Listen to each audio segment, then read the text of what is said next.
The day was 11th of January 2019, where Makeda Dida was ecstatic to report to school. She scored a 282 marks in the Kenya Certificate of Primary Education and got admitted to Olympic High School.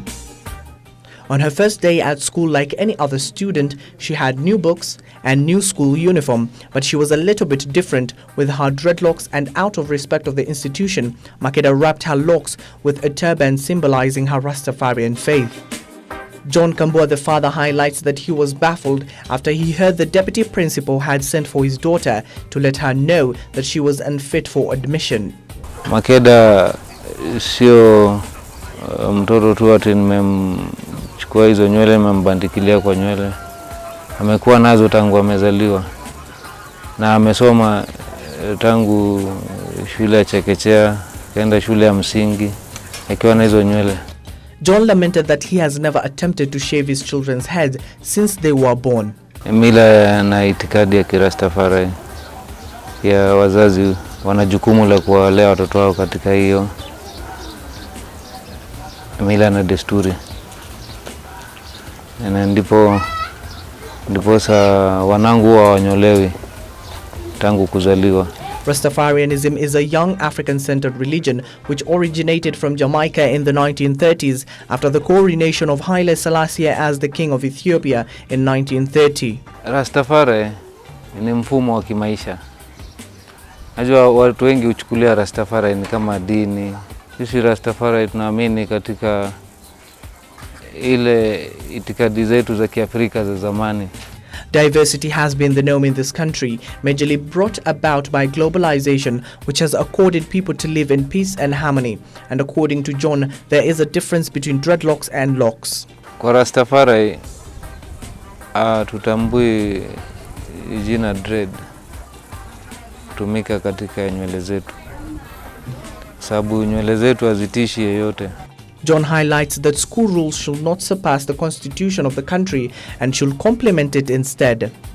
Kwa hivyo nafikiri rules za shule haziwezi pita zile rules za nchi. Even the Bible itself recognizes the Rastafarians. Kibiblical tunajulikana kama Nazarites. Nazarites ni watu ambao huwa wanyoi nywele ama wanadhiri. Kama ukisoma kitabu cha Hesabu mlango wa 6 itakuelezea kinaga ubaga sheria na masharti ambayo yanahitajika kwa mnadhiri kufuata. According to John, discrimination is majorly contributed by the education system set by the colonizers, which has led to stigmatization of African cultures and religion. And now Makeda narrates that she is okay and all is well in school. Ulikuwa tu poa. Watoto wengine walifurahia kuniona na pia mimi nilifurahi. Article 30 of the Kenyan Constitution subsection 1 reads, "Every person has the right to freedom of conscience, religion, thought, belief and opinion."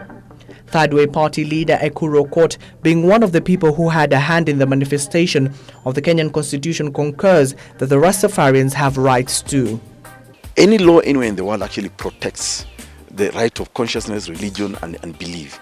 And the Rastafarian movement is actually right there protected. So what we did under our constitution, from reading the Bill of Rights, from Article 19 or 20, which actually says clearly that any institution, government or otherwise, when interpreting a human right, you must give it the most favorable interpretation for the enjoyment of that right. So this is really, and this is the highest law in the land, the Constitution, which is superior to any other law or rule or custom or tradition. Kenyan schools have a mandate to embrace religious values. Such is the premise in which Muslim students are allowed to cover their hair and dress in their attires coherent with their religious affiliation. Other African religions such as Akorino have also had their students allowed to dress in their attires consistent with their religious dictates.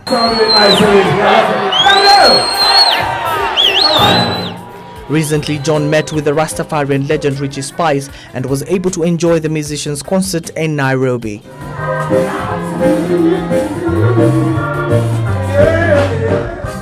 Makeda, who wants to be a musician in the future, delights us with her scintillating voice, and through her melodious voice she pleads for one thing only, and that is, can I be free?